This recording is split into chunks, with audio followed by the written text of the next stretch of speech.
Hey team, Browncoat from Koru-Cottage here, and this week I've got a review for you guys, Metro Exodus.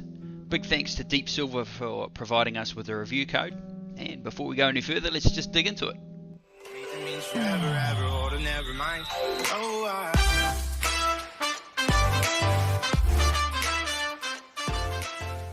Righto guys, so this is the third game in the series from Ukrainian developer 4A Games. The previous titles was Metro 2033 and Metro Last Light, and now this is Metro Exodus. They're all based on the idea from a novel from Russia, and it's just been expanded on by these game developers. The genre itself is a survival first-person shooter with a heavy reliance on stealth, gathering resources, and a bit of crafting. It's quite a unique title. There's not actually a lot of first-person shooters out there that are like this, which is a purely single-player experience and quite heavily reliant on narrative, which is a real soft spot for me. That's absolutely the sort of game that I'm into. So before we go any further, I'm just going to try and keep the review fairly succinct. I think a lot of the reviews now are ballooning out, and I want to try and keep it sort of compact. So I'm going to draw on what we're doing on Koru-Cottage now in the written work, which is good, bad, and ugly. So you've kind of got the gist of the game. You can see how pretty it is in the footage, and what I'm going to do is just try and nail down, the good bits, the bad bits, the ugly bits, and then give you a bit of a summary. So, the good. The good is the unique atmosphere. It's Soviet-era perspective on the apocalypse. It's a very unique thing that only a developer that is based in that part of the world is going to be able to truly grab hold of what it is to be a sort of Soviet-era game. I don't think a Western developer could nail it the way that these guys have nailed it. The other big thing is your freedom to approach enemies how you want to. Now, this is a trend that's run through all the previous game titles, but it's been expanded on even further in this title because it's got this open world element to some of the missions, not all of it, which I was very pleased to find, because the linear atmospheric progression through the Metro games is kind of it's what's so endearing about it, and they've found a way to bridge the two together. It's very, very clever. So the new hub worlds, they add to the game, but they haven't taken away anything. And then it's a simple story.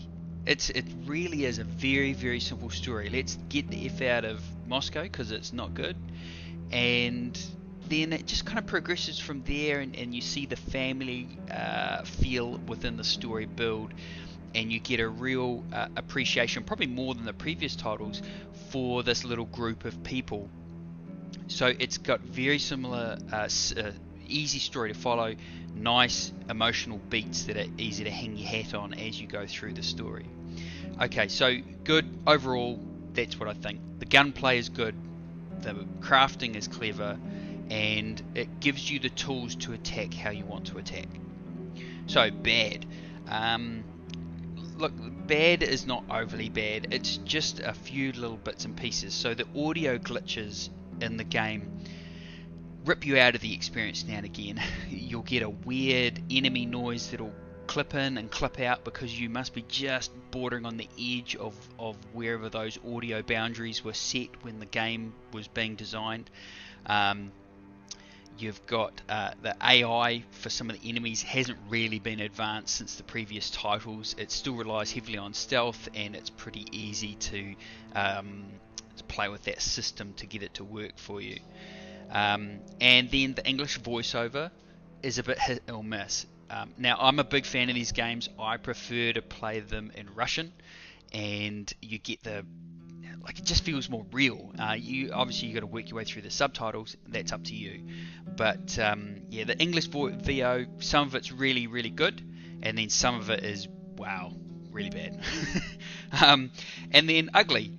I'm kind of being a bit picky here because I think all big games now have a few technical issues and that sort of stuff. But I had, over the course of the game, which was probably I want to say 15 plus hours.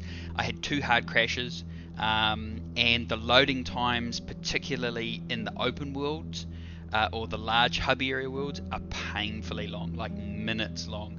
The normal smaller linear levels, easy, loads in really fast, no problem at all. But the open worlds, wow, just painful to watch that little load number try and tick up. So that's really how I take away from the game, good, bad, and the ugly. The ugly is pretty minimal. Don't hang your hat on that too much, because the good of this game well outweighs the bad and the ugly.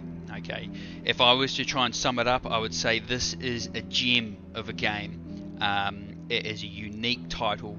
It's managed to throw off the shackles of the third entry on many game series, which tend to be pretty poor compared to the second outing. Like Last Light was a brilliant game, and this game has upped it. It's improved on it, and it hasn't thrown out the baby with the bathwater either. It's found that really nice balance. It has a few minor issues, but just look past them, because for me personally, it's February 2019 and I've already played one of my games of the year, which is awesome. Alright, so that's enough from me. Hopefully you've enjoyed the review. Hopefully you can take away something from that to perhaps help with your buying decision.